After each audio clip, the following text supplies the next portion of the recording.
ketiga-tiga klaster 2 ini kepingin RJ. Oh, jadi semuanya mau RJ? Semuanya sudah kepingin RJ. Bahkan sudah mengajukan RJ. Cuman kan saya bilang kemarin, salah tempat. Mungkin memberikan sebuah pendapat atau ya, penawaran itu sah saja. Tapi kalau ngajak, memaksa, terus menjanji-janjikan, nggak mungkin. Hello, siapa Tifa sih? Itu kan kalau kita lihat kan geli kita nengoknya. Seperti apa? Kenapa dia menawarkan diri untuk mengobat Pak Jokowi? Emang ahlinya untuk penyakit Pak Jokowi itu dia ahlinya? Enggak. Kita kalau ingin finish, kita tahu di mana kita start, tahu kita di mana garis finish. Yeah. Ini dia nggak punya garis start. Terus gimana dia mau finish? Kamu bohongi Rismon, Rismon bohongi kamu tipu Rismon juga menganggap ditipu kamu. Semua saling seuzon. Dia mensepelekan Pak Jokowi. Dia selalu manggil Jokowi, Jokowi. Emang bapaknya yang lahirkan?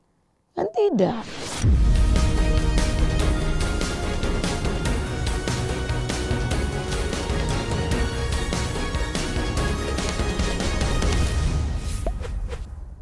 Bu Eli?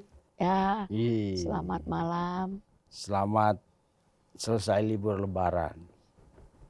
Baru hari ini mendarat dari Riau. Ya, tadi jam 8 pagi. Langsung ke Polda?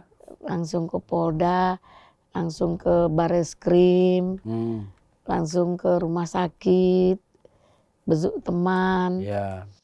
Malam ini langsung ke Pak Vincent. Ini urusan hukum gak kelar-kelar nih Bu ya. Ibu sih ngikut-ngikut RJ-nya Rismon, kan ibu yang bantu kan? Untuk memberikan sebuah edukasi saja. Kalau membantunya tetaplah pengacara dia, yaitu Pak Jamada Girsang. Ya. Hebat Pak Jamada Girsang, ngikutin jejak Bu Eli. Atau dikasih jalan sama Bu Eli. Karena Pak Jamada Girsang itu seorang mediator yang tangguh. Iya. Berlisensi ya sama berlisensi ya. Oke. Itu opening doang Bu. Kita mau bicara setelah Rismon RJ itu diterima atau tidak sama Roy dan kawan-kawan, kubu mereka ini emang jadi kocar-kacir. Entah kocar-kacir karena apa argumentasi hukum yang makin kesini makin kelihatan titik lemahnya, ya kan? Buktinya MK nggak jelas, tolak kan? Tolak. MK. Audiensi ke DPR juga nggak ada jejak, ke HAM nggak ada jejak. Yang tersisa adalah ke Warsidik. Ya. Nggak ada cerita itu, si Refli nggak pernah cerita lagi, malah preskon nama 9 Jenderal Purnawirawan kemarin, nama 2 kolonel katanya.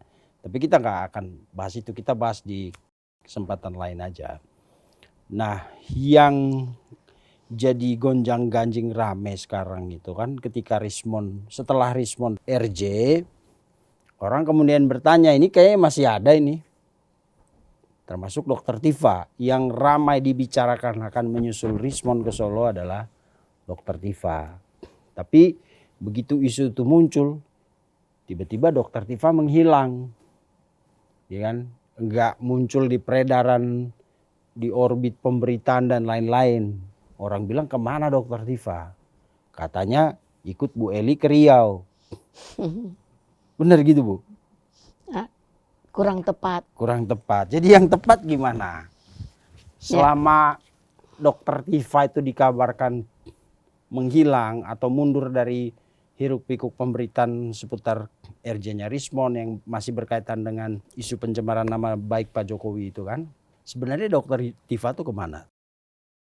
Karena kita bukan bagian dari Dokter Tifa, dia kan punya pengacara sendiri. Bang Refli. Walaupun pengacaranya Pak Refli Harun dan juga Al-Katiri. Walaupun Al-Katiri ini kemarin udah didepak, masuk ke Bang Egy, kemudian sekarang udah nongkrong juga di sana. Kita kan nggak tahu. Orang kan punya acara dan ilmu masing-masing.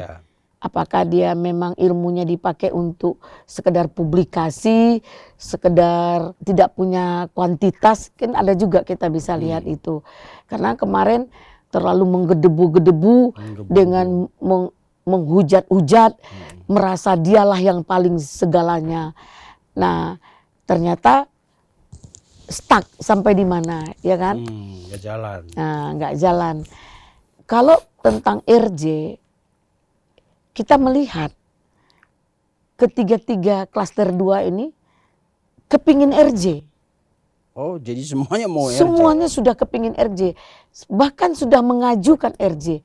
Cuman kan saya bilang kemarin, salah tempat. Oh. Dia kan ke Warsidik kemarin itu, kalau saya nggak salah. Itu bagian dari mengajukan RJ? Kan mengajukan RJ. Oh, bukannya minta pencabutan pelaporan? Enggak, dia mengajukan minta RJ. penghentian perkara itu. Iya. Itu mengajukan RJ. Mengajukan RJ. Lah kata mereka kan kita tidak mau mengajukan RJ. Kita minta perkara ini dihentikan pengusutannya. Nah, penghentian perkara itu kan harus punya tahapan. Terus dan dinilai dari sesi mana gitu. Oke. Apakah ini tidak masuk pada unsur, pada substansi, atau RJ penghentian perkara itu, atau tidak ada nilai hukumnya. Itu kalau dicabut. Gitu. Jadi kalau sudah tersangka berarti kan sudah masuk pada pokok persoalan. Berarti polisi sudah dapat membuktikan unsur-unsurnya terpenuhi. Unsur ini terpenuhi gitu. Oke. Jadi surat refli ke Irwasum yang menurut Bang Egy itu salah alamat, itu bagian dari RJ sebenarnya. Ya. Proses jadi RJ. Mereka ingin menghentikan perkara ini, ingin RJ, tapi tidak mau minta maaf dan tidak mau melalui Pak Jokowi. Kan saya bilang salah alamat. Makanya Bang Egy kan bilang salah alamat, punya uang kok dititipkan di Sapam, tidak masukkan ke bank. Damai Hari Lubis juga ngomong seperti itu. Hasilnya zong. Hasilnya kan zong. Jadi ada pertemuan yang sengaja tak sengaja. Saya bersama Rismon, bersama Pak Jamada Girsang. Terus tentang masalah pembahasan RJ. Saya sampaikan. Saya berikan sebuah edukasi. Saya tanya, apa tujuannya? Terus siapa yang menolong? Ada nggak orang yang membantu? Nggak ada. Kemarin soal RJ Rismon, bagaimana Ibu memberikan nasihat, petunjuk lah, nasihat lah, pertimbangan hukum. Kenapa harus RJ itu kita udah bahas. Nah, itu kan Rismon udah melakukannya dan berhasil, tinggal menunggu SP3 kan sekarang. Nah, yang jadi kita balik tadi ke Dr. Tifa. Setelah Rismon RJ, mereka sempat memberikan reaksi, tapi beberapa hari kemudian itu Dr. Tifa menghilang kata orang-orang. Walaupun di Facebooknya dia udah jelaskan bahwa dia nggak kemana-mana, dia ada di rumahnya. Tapi dengar-dengar ada informasi yang mengatakan dia sempat entah menenangkan diri atau diungsikan ke Lembang. Benar itu? Iya, itu kan informasi yang kita dengar. Dia di Lembang, di Bandung gitu ya. Terus apakah mengamankan diri, menenangkan diri, atau diamankan atau apa, kita kan nggak ngerti nih. Terus dan kita setelah itu mendengar juga bahwa beliau ke Solo. Oke, yang di Lembang dulu itu dia diamankan untuk apa? Kita nggak tahu juga. Kalau memang itu terjadi, mungkin bagi saya ada ketakutan dari tim mereka agar tidak ada orang yang mau mengajak Tifa RJ. Tifa ini RJ. Nah, tapi menurut Tifa ini dia sering ditawarin untuk RJ. Kalau bagi saya ada penawaran, baguslah. Mau diterima mau tidak itu kan hak kita. Kenapa harus jadi persoalkan? Kok seolah-olah merasa diri itu sangat penting. Oh ini ada orang yang ngajak RJ, kita udah merasa up langsung. Oh saya diajak oleh Termul RJ. Terus emang kenapa? Berarti orang beritikat baik, merasa kasihan, merasa berteman, merasa seperti apa untuk minta berpikirlah dengan baik. Ayolah kalau mau RJ itu lebih baik. Kalau menurut pribadi kita lebih baik melawan silahkan. Ya kan? Jadi menurut Tifa tuh banyak relawan Jokowi atau orang-orang circle-nya Pak Jokowi yang mengajak dia udah RJ aja ikut Rismon gitu. Mungkin memberikan sebuah pendapat atau ya. penawaran itu sah saja. Tapi kalau ngajak memaksa terus menjanji-janjikan nggak mungkin. Hello, siapa Tifa sih? Siapa sih si Tifa? Ibu meremehkan Dokter Tifa. Dia itu tidak. Kita mempertanyakan siapa Tifa. Kok harus sepenting itukah dia? Oke. Dalam persoalan ijazah Pak Jokowi? Kan tidak. Jadi menurut Ibu dalam konteks ijazah, persoalan ijazah ini Tifa tidak siapa-siapa. Dokter Tifa bukan siapa-siapa. Iya, ketika diminta waktu gugatan ijazah tersebut, yang minta sebagai ahli itu adalah koordinator dari advokat TPUA yaitu Damai Hari Lubis. Dia meminta hanya dua, Roy Suryo sama Rismon. Tidak Dokter Tifa, ujuk-ujuk Dokter Tifa muncul. Dari mana dia muncul? Kita nggak tahu. Saya hal seperti itu tidak mau untuk memojokkan orang. Oh itu makanya menurut Ibu dalam konteks persoalan ijazah Pak Jokowi, isu ijazah Tifa bukan siapa-siapa. Jadi kalau dia ngaku banyak loh yang nawarin saya RJ itu menurut Ibu omong kosong. Ya atau itu gaya Tifa aja supaya, atau kan kadang-kadang ada orang yang meminta seolah-olah ya meminta diperhatikan tapi dengan cara oh saya nggak mau, ternyata itu bentuk dari apa namanya? Ada lagi itu namanya Azam kan bilang saya ditawarin 100 miliar. Siapa dia? Siapa Azam? Siapa Azam dalam kapasitas ini? Iya kan? Dalam kapasitas tentang ijazah ini atau siapa? Mungkin mereka sedang menyebut angka. Terus kalau ada lagi mau bilang saya Ozinudin. Siapa juga dia? Mungkin maaf ya, jika perkara ini menyangkut kepentingan negara di tangan dia, mungkin untuk demi keamanan negara mungkin dijanjikan sesuatu bisa saja. Atau ini mungkin kan gini Bu, kadang-kadang kita itu gua mau kalau diajak ke sana bayar dulu, terus ngomongnya saya ditawarin 100 M padahal memang dia minta 100 M sebenarnya atau gimana? Bisa jadi begitu. Saya rasa nggak ada. Saya mau tanya, siapa sih yang mau ngasih duit? Enggak. Polisi. Mana mungkin? Apa urusannya? Apa urusannya? Udah tersangka. Terus Pak Jokowi dimaafkannya aja udah syukur. Iya. Kadang-kadang suka terbalik-balik ya. Kadang-kadang logika berpikir itu. Logika berpikirnya nggak sehat. Karena secara logis gini, ngapain Pak Jokowi bayar mereka? Orang tersangkanya mereka, kecuali mereka lapor Pak Jokowi tersangka. Nah, baru Pak Jokowi bayar dong, biar iya kan. Harusnya mereka yang bayar Pak Jokowi. Iya. Nah, maaf, mungkin di dalam suatu persidangan kita bayar ahli, kita bayar ada yang ibarat kata supaya menang perkara dibayarnya hakim, mungkin masuk akal. Ya. Ini walaupun itu tidak benar ya, walaupun Bu. Jangan itu tidak sampai nanti benar. orang menganggap oh itu sah-sah tidak aja. benar atau ibarat kata kita bayarlah ahli, tolonglah. Kalau bayar ahli sah, ya kan? Tolonglah ya, karena jasa. Upayakan saya menang ya.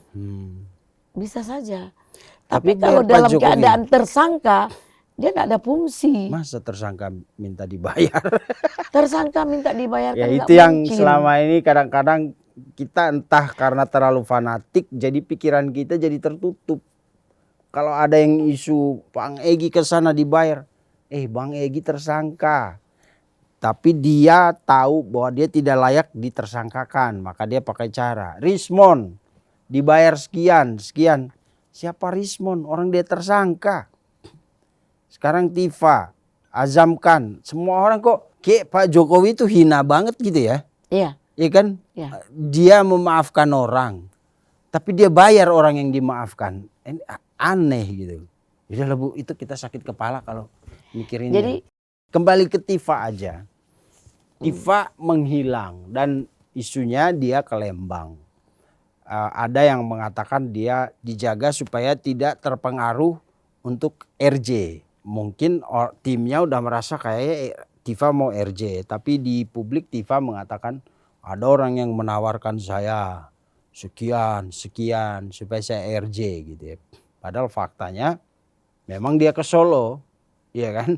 Setelah 10 hari di Lembang, informasinya setelah itu 5 hari, setelah itu atau sebelum itu 5 hari dia ke Solo. Benar itu Bu?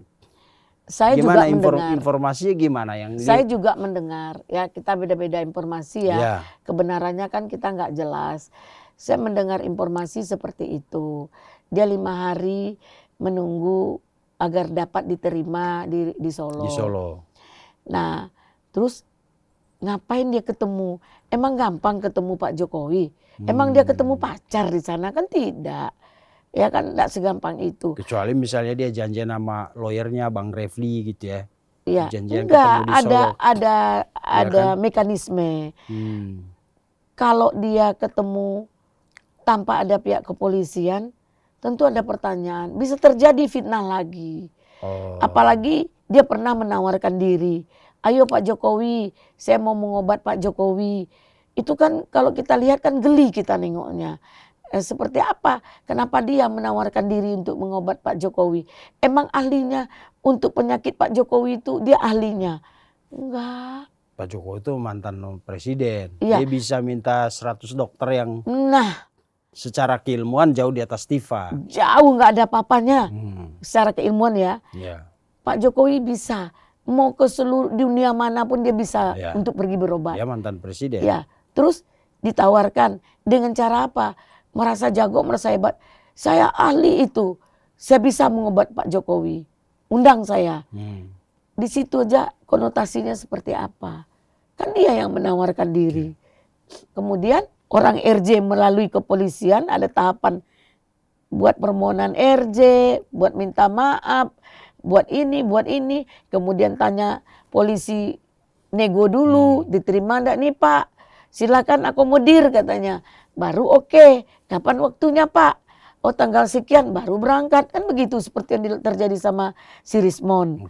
Kan begitu.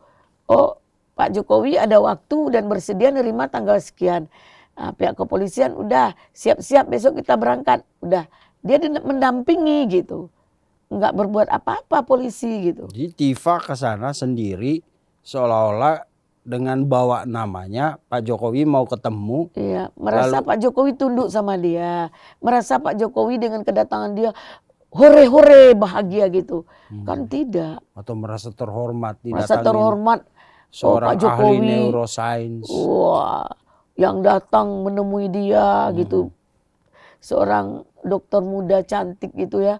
Pak Jokowi akan menerima dengan segampangnya. Nggak bisa. Dia datang ke tempat Pak Jokowi itu kapasitasnya apa? Dia sebagai tersangka loh. Pergi sendirian ke rumah Pak Jokowi. Bisa aja akan ada fitnah baru gitu. Mungkin dia berdoa kali yang katanya di tembok retapan Solo itu. Dia mau ikut berdoa kali atau Kalau gimana? di tembok retapan Solo itu kan enggak harus minta izin ke Pak Jokowi. Orang di luar rumahnya. Di luar rumah Pak Jokowi. Terserah lu. Terserah lu lah mau ratap. Tapi kalau mau ketemu Pak Jokowi dalam urusan RJ, Ya. kasih tahu Tifa bahwa langkahnya adalah pengajuan RJ itu harus ke penyidik dulu. Nah, Penyidik yang akan menjembatani ke Pak Jokowi. ya. Kalau Pak Jokowi oke, baru Tifa diboyong sama penyidik ke Solo. Gitu Ya. ya. Jadi begini, ketika ada pembicaraan RJ dengan Rismon, apakah kita akan bertepuk sebelah tangan? Saya nggak bisa jawab. Apakah kita akan pergi, saya dengan Pak Jamada Girsang mau berangkat ke Solo? Saya bilang jangan. Saya klien saya Bang Egy, Pak Jamada kliennya Pak Rismon. Silahkan. Tapi jangan salah langkah lagi. Jangan kemana-mana. Temuilah polisi. Kemudian ditanya, apakah ini suruhan dari pihak Solo atau kepolisian? Enggak. Ini murni saya memberikan edukasi. Nah itu prosedur ya? Ya, prosedurnya supaya lebih baik. Apalagi seorang Jamada Girsang, mediator terbaik. Dan dia juga adalah seorang aktivis yang bersama dengan Bang Egy dari dulu. Dan dia juga adalah senior dalam penegakan hukum. Jadi dia melihat sepak terjang teman-teman yang lain tuh dia hanya senyum dan banyak diam. Kemudian sebagai seorang pengacara yang cerdas, dia tidak mungkin akan menjerumuskan kliennya. Makanya dia mencari solusi yang terbaik. Bagaimana kalau kita RJ. Dengan memberikan sebuah edukasi dan pandangan-pandangan. Ya Rismon akhirnya mencoba mentelaah kembali hasil telitiannya itu. Semua pengalaman dia selama bergaul ternyata dia dimanfaatkan. Ada beberapa hal yang dirasakan hubungan mereka sudah mengecewakan. Tentu dia punya hak loh ngambil langkah. Soal Rismon nanti kita bicara di belakang. Berarti fix sebenarnya Dokter Tifa itu ke Solo 5 hari. Demikian informasi kalau saya yang ibu dapat. Ya. Tapi Pak Jokowi nggak mau terima. Karena saya dia rasa datang bukan sendiri. Karena tidak mau terima.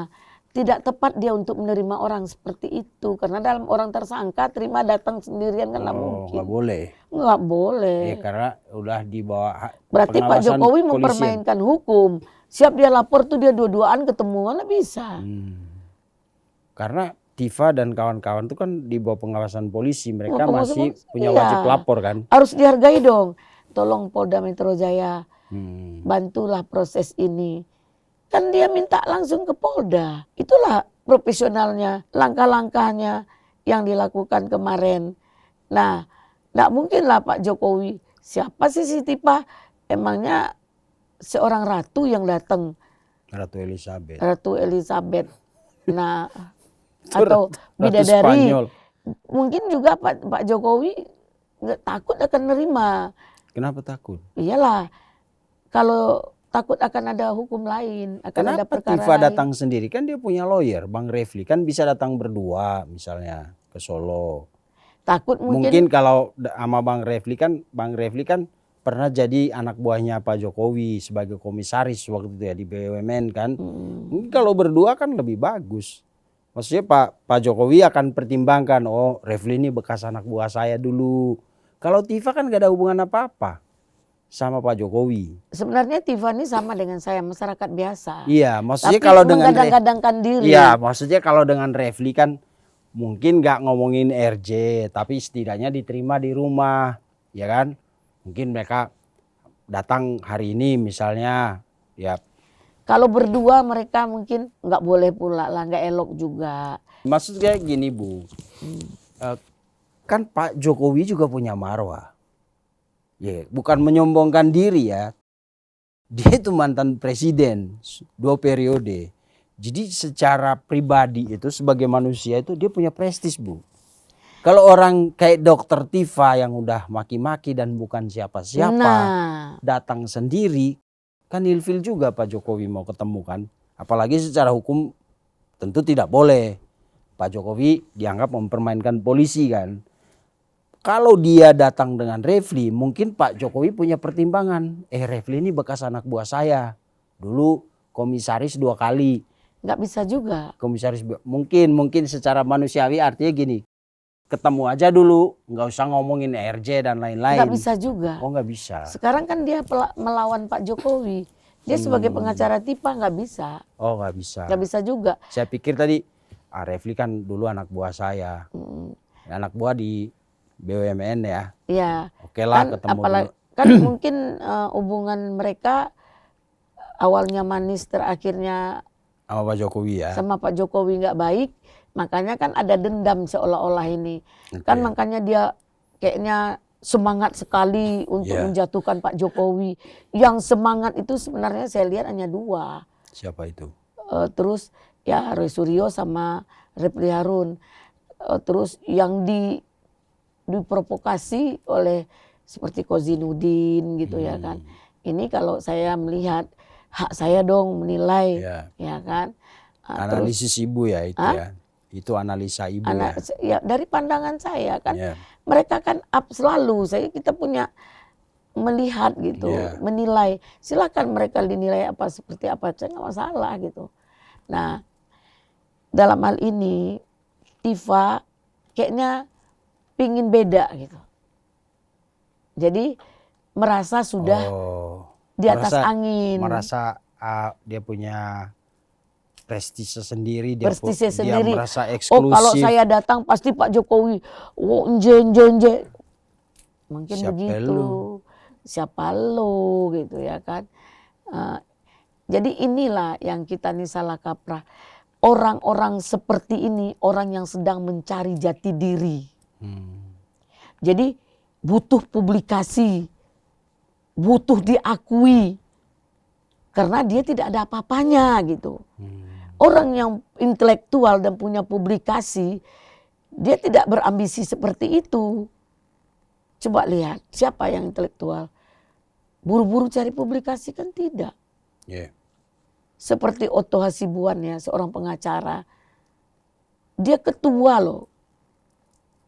Dia termasuk pendiri dari Peradi itu. Ada dia mencari publikasi? Enggak. Ya, publikasi yang cari dia. Publikasi yang cari dia. Ya. Nah, artinya untuk seorang intelektual itu tidak haus akan itu. Tapi ini merasa ditanya terus mereka jawab. Kadang kita malu gitu. Seperti kemarin tuh luar biasa tuh sempat merasa di jagat raya ini dialah yang paling hebat. Hei Polda, itu sudah kadaluarsa. Kadaluarsa hukum. Padahal P19 sudah dikembalikan.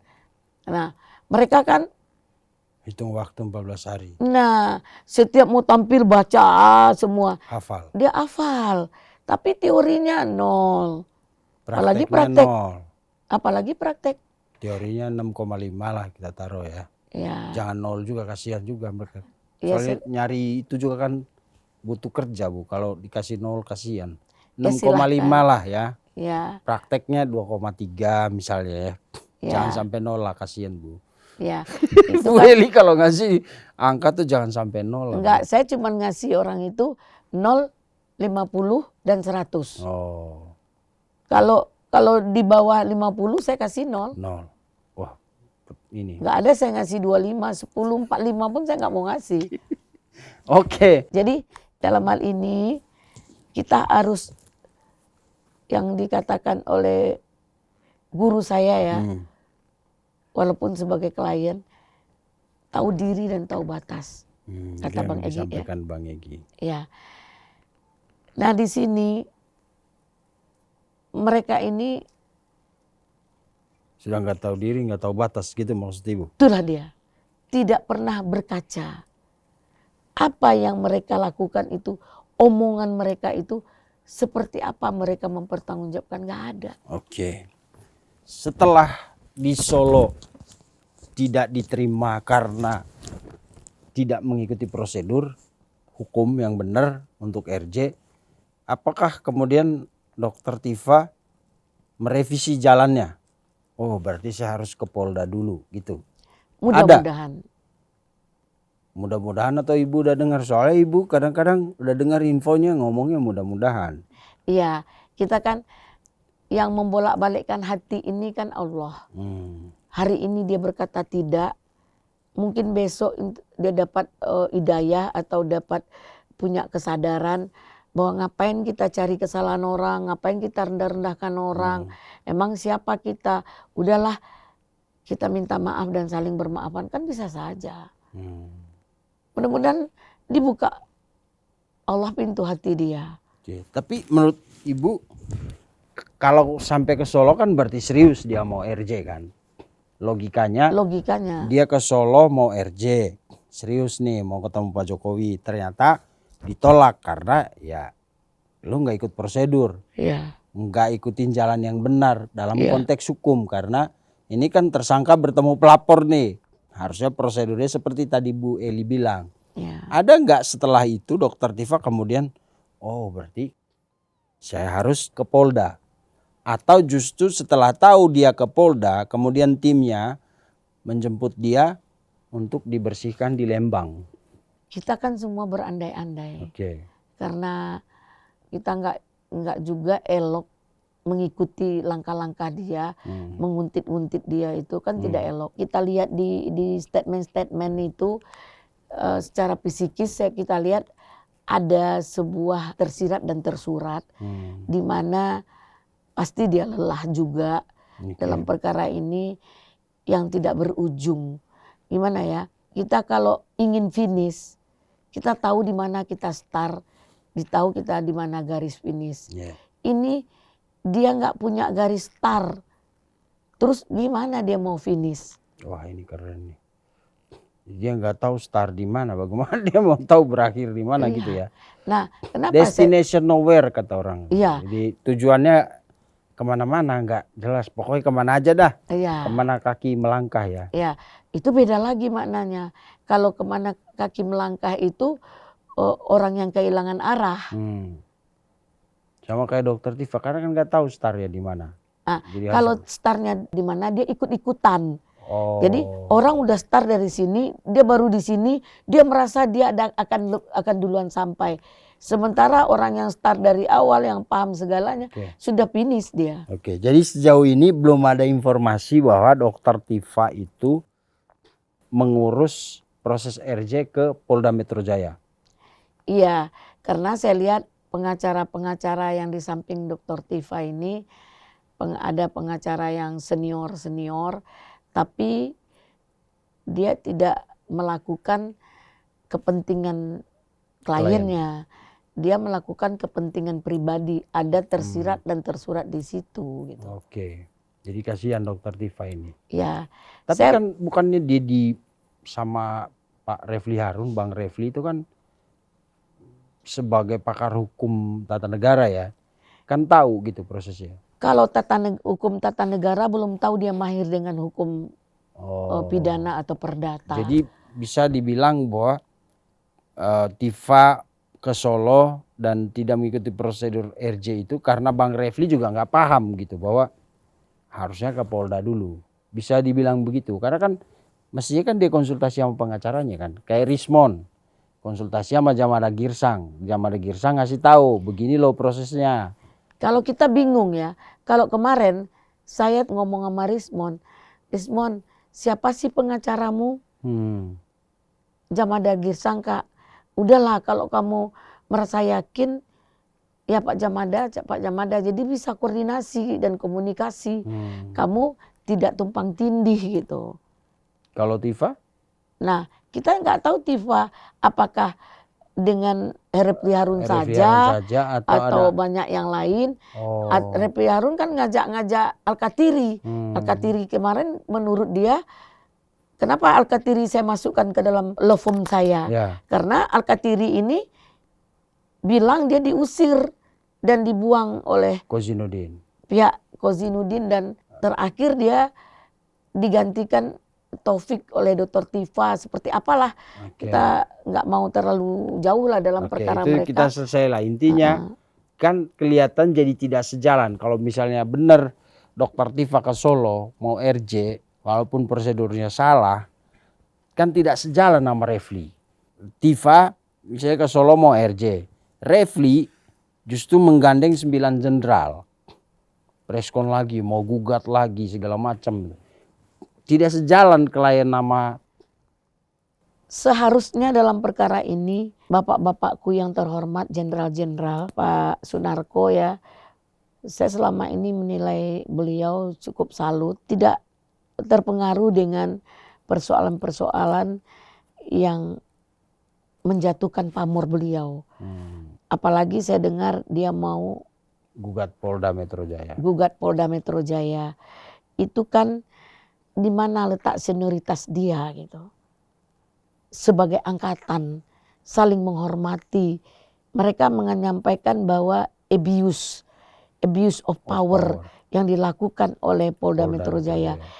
Yang abuse itu seperti apa? Sebenarnya yang abuse itu mereka. Mereka siapa? Seperti Kozinudin melampaui batas. Dia seorang pengacara tapi cuap-cuapnya melebihi dari seorang ahli dan seorang profesor yang luar biasa. Kalau polisi dalam hal ini saya nggak bela ya. Saya tadi bilang saya ini sendiri tidak kemana-mana. Tapi boleh dong saya mengeluarkan pendapat hukum saya. Kalau dalam perkara ini pihak kepolisian dia sudah bermain dengan perkara hukum ini dengan jalan profesional. Mau dia juga dilibatkan dalam cacian, dia mencoba sampai batas mana dia mampu mengarrange perkara ini. Karena sesuai yang saya sampaikan, ada objek, ada subjek, ada materi dan formilnya. Ini sudah memenuhi unsur yang digodok oleh pihak kepolisian. Di mana abuse of power-nya? Kecuali seperti yang dilakukan dulu terhadap Bang Egy, tiba-tiba tengah malam jemput paksa. Ya, ini kan nggak dilakukan oleh timnya Pak Jokowi, zaman rejimnya Pak Jokowi dan rejimnya Pak Prabowo. Kalau mereka ingin selesaikan ini, nggak perlulah seperti mengambil benang dalam tepung. Ini kan hal yang luar biasa. Inilah yang saya banggakan dengan KUHP baru. Jadi kenapa begitu? Tidak selalu perkara itu tahanan. Tidak selalu. Karena akan mencari solusi. Jika ada perkara 361 ya, penyetaraan. Kalau umpamanya di perkara di KUHP lama 4 tahun, yang dipakai yang KUHP lama. Makanya pihak kepolisian melakukan itu, mereka gelar. Kemudian mereka selalu melibatkan ahli, orang ketiga. Jadi nggak sembarangan gitu ya. Terus ada tim lain, yaitu instansi seperti JPU. Nggak sembarangan gitu. Setiap tindakan dia buat ke JPU. Kemarin kan saya protes pihak kepolisian. Kenapa harus menunggu dari JPU? Ini perkara kan belum sampai ke JPU. Ya tapi Bang Egy udah tersangka. Semua yang kami lakukan ini kami lapor ke JPU. Nah artinya untuk abuse of power nggak ada. Itu tadi kita mau menjelaskan kenapa Tifa yang diduga kuat ke Solo untuk RJ, tapi lawyernya Pak Refli Harun itu justru merencanakan banyak gugatan lagi bersama 9 jenderal itu. Itu kita nanti akan bahas, Bu. Tapi yang terakhir kemudian entah dari mana anginnya, pengacara Farhad Abbas tiba-tiba melempar sinyalemen bahwa sebenarnya saya agak geli juga sih bahas ini, Bu ya. Karena ini jauh di luar konteks persoalan hukum antara perkara ICS dengan Pak Jokowi ya kan, yang kita bahas terus selama ini. Tiba-tiba muncul isu kedekatan personal antara, kelihatannya antara Bang Refli sama Dokter Tifa gitu.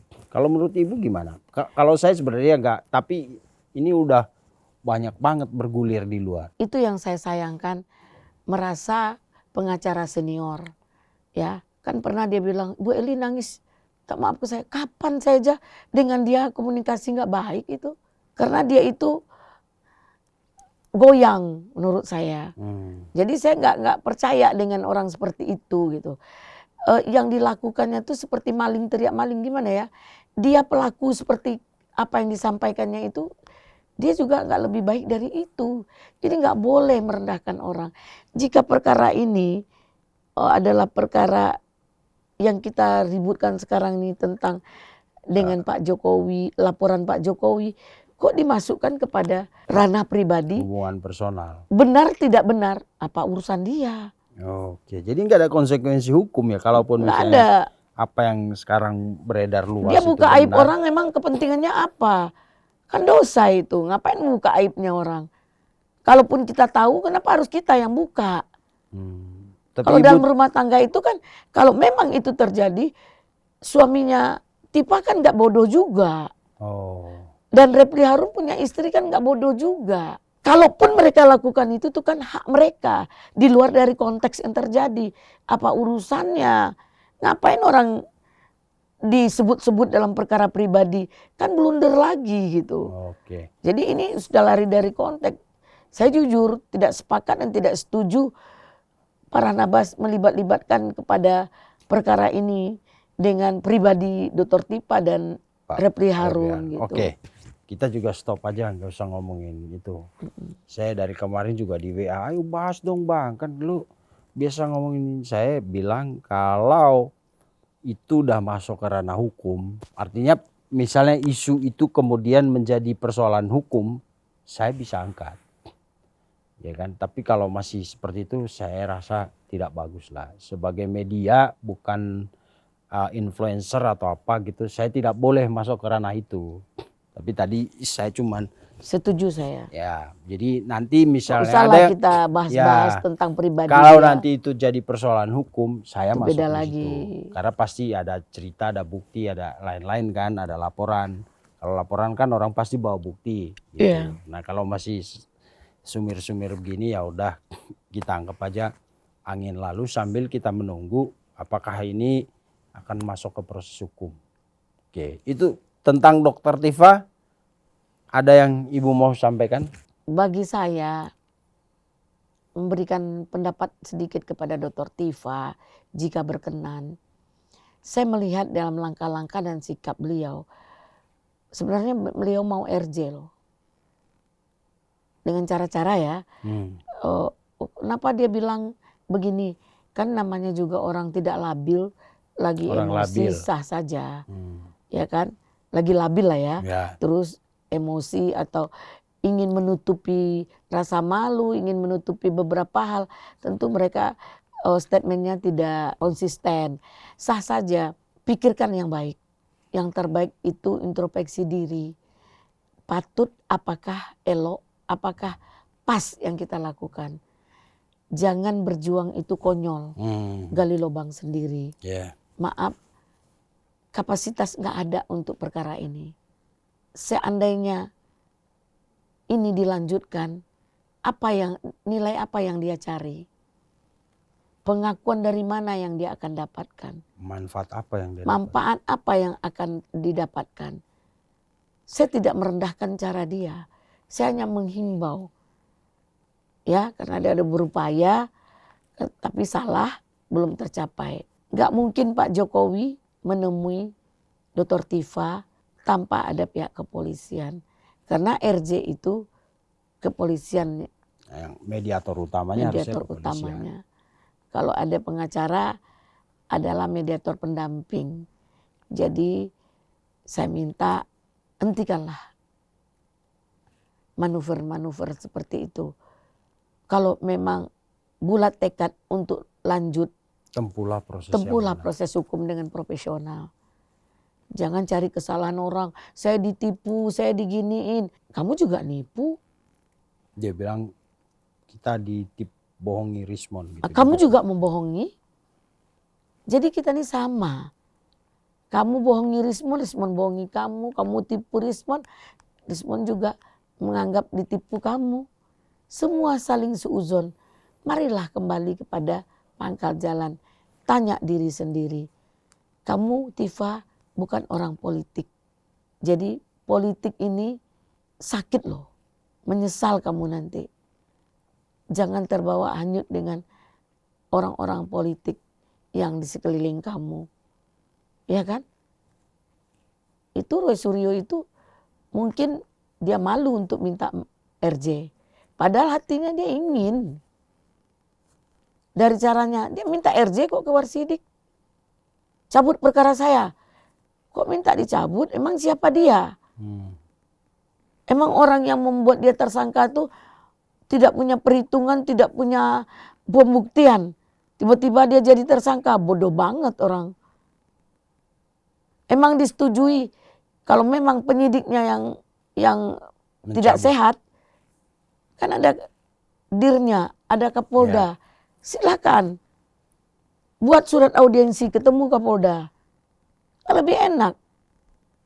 Pemimpin itu bukan untuk ditakuti. Dia jadi Kapolda, dia punya ilmu lebih dari penyidik. Dir itu punya ilmu dan punya otoritas yang lebih tinggi daripada penyidik.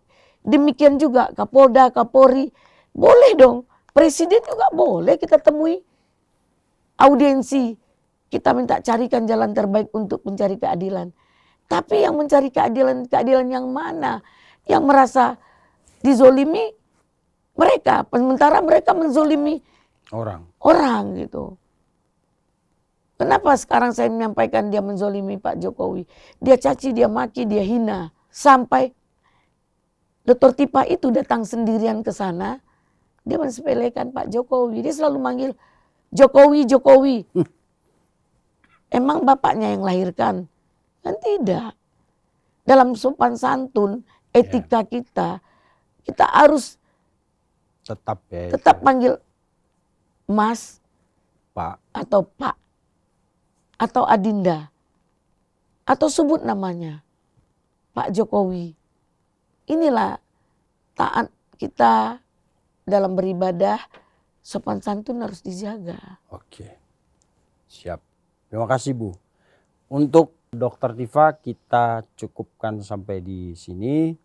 Ya mudah-mudahan Dr. Tifa kalau memang serius mau melakukan RJ, kita harap, kita berdoa bersama mudah-mudahan menemukan jalan yang tepat dan benar. Supaya ya kalau mau seperti Bang Egy jadi orang bebas sekarang ya kan.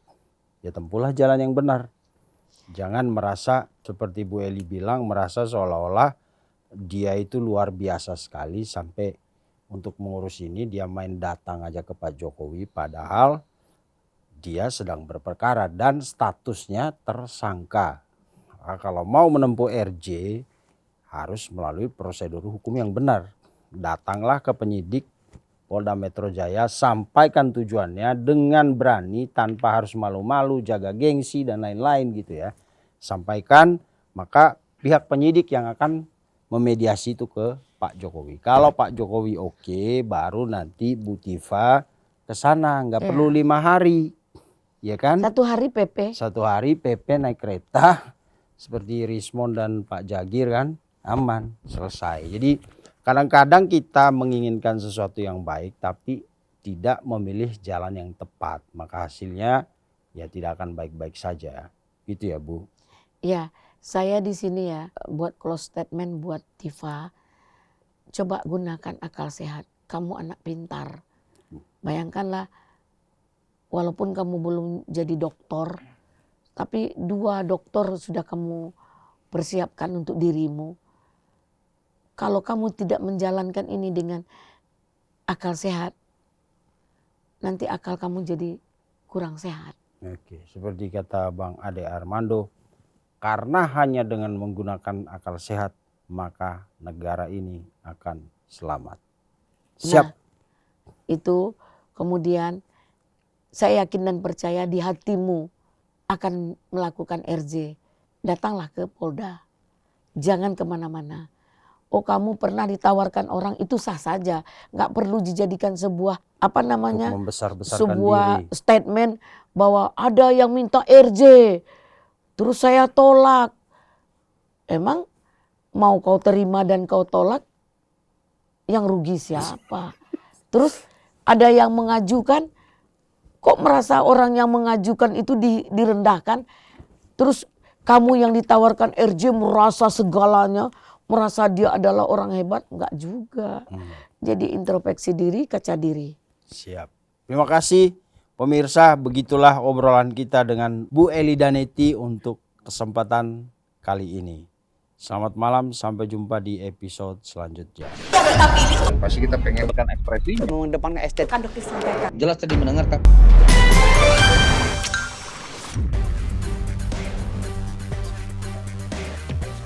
Terima kasih sudah menonton.